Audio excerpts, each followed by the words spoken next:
The HQ4Baseball T-Ball Coach DVD is designed to help you be successful coaching a team of young kids 4, 5, 6 years old. You need to have several skills to be able to do this.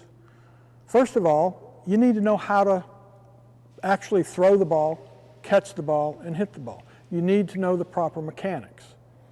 Secondly, you need to know how to teach that to young players. Sometimes you can be a great player, but if you can't teach, it's very difficult to be a successful coach. Third, you need to know how to recruit help. It's impossible to do it by yourself. Young players need a lot of supervision. They need things to be broken down into short segments to make it work. Fourth, you really need to be organized. You need to pre-plan your practices, your game plans. You really need to approach this like you would any other job, where you really plan ahead on what you're going to do, get organized, and then execute. Last, you need to really be good at communication. Not only do you need to communicate to your players, but it's very important that you communicate effectively with the parents of your players. You can have a lot of distractions if parents don't know what's going on or don't understand why you're doing certain things. So those are the skills that you need, and we're going to take you through those one at a time to help you be a better coach. This is probably the most important one. You may want to do this one a lot. We call it Power T. There might be other names for it. But again, you're starting with them lined up. Their feet are lined up straight at their target. Now, sometimes you can just tell them they're throwing straight into the fence, or you could even have a little target made with something you could just clip onto the fence. Sometimes the more you give them something to throw at, the more fun it is. Okay? You could even set a garbage can out there for a target. The point is, they need to have something that they're aiming at. Okay? So you're going to get their feet lined up so that if you drew a line from one foot to the other and straight out, it would go straight at that target. Okay? So you're going to get them there, and you want them to start with their hand on the ball in their glove, right here in the center of their body. Their feet are in that good athletic position that we talked about. And what they're going to do, you on command, you're going to say ready. This is ready. Then you say separate. They're going to get into that position that we talked about. This is the power T. Front side, the elbow's pointing right at their target. Their glove is down relaxed. On the back side, the elbow is up even with the shoulder. Their hands on top of the ball, not back like this, not like this. Their elbow's not straight, but they're right here. Now, when you say separate, they break down, and at the same time, this elbow's up, arms up, they're in this position. Okay? Now the next command is check. You want them to get here and stop. When you tell them to check, they should look at their front side and make sure they're lined up. Look at their back side, make sure their elbow's in the right spot. Make sure they can see the back of their hand, that their arm is in the right position. Your job would be to walk along behind them and correct, because you're going to see kids like this. They're going to be this way, they're going to be this way, they're going to be all kinds of things. They might just do this.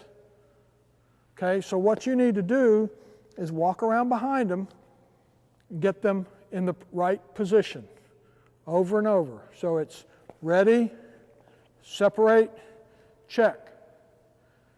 Now keep in mind, if you're fixing one kid and another kid did it correctly, he could be sitting there for 30 seconds and he'll get tired.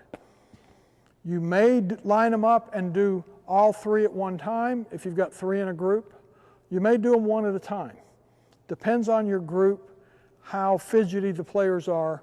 What you don't want to do is lose control. It might be that your throwing coach needs to take them one at a time. Ready, separate, check, look at your target, rotate and throw.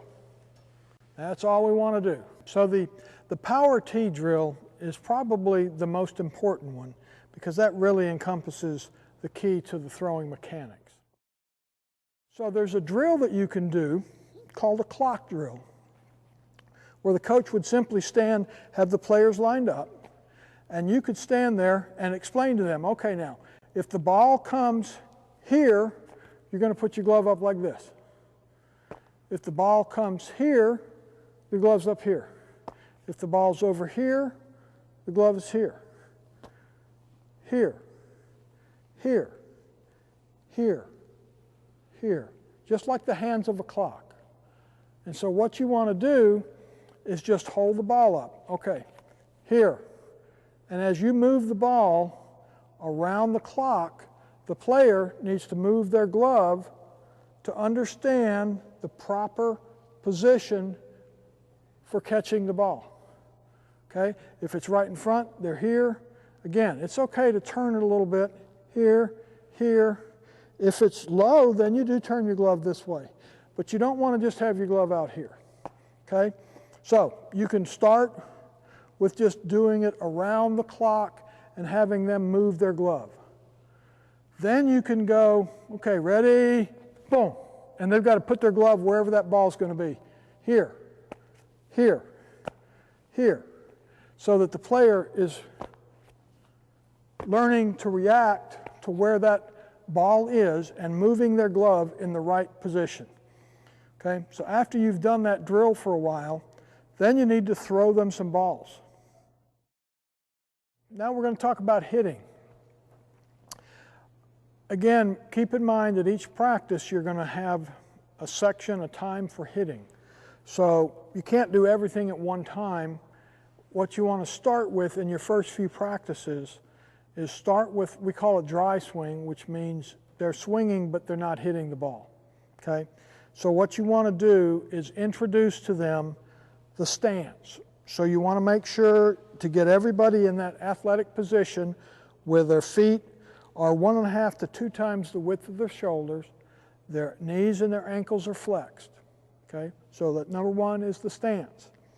Number 2, the grip. So on the grip, you want to make sure that you're holding it in the first joint of your fingers there, so you can just have them put the bat out front, look at it right there in their fingers, then close their hands around it. When they pick it up, the knuckles that knock on the door should be fairly close to a line, okay?